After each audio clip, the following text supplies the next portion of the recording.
Here is how to hide all Facebook posts, photos and etc. So first of all, open up Facebook app and go to main menu. Tap on menu at the bottom right corner of the screen if you use iPhone iOS devices. If you use Android devices, tap on menu at the top right corner of the screen. So basically tap on three lines. Next step, you have two options. So first of all, you can tap on the gear icon over here. If you not see the gear icon, you just need to scroll down. In the very bottom, you will see settings and privacy. Alright, one moment. And next, you should tap on the settings and privacy. You will see option the full audience settings. Then, of course, proceed to it. Alright, next step, select customer your current settings.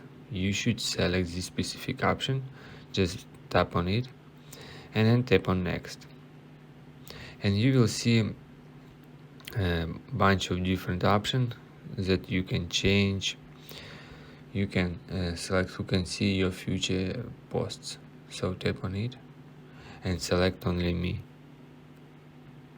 You should exact next to only me, select only me option and save it. Also, you after this should tap on done at the top right corner of the screen to save it. And then tap on done again. Alright, now you just go back and use your Facebook application.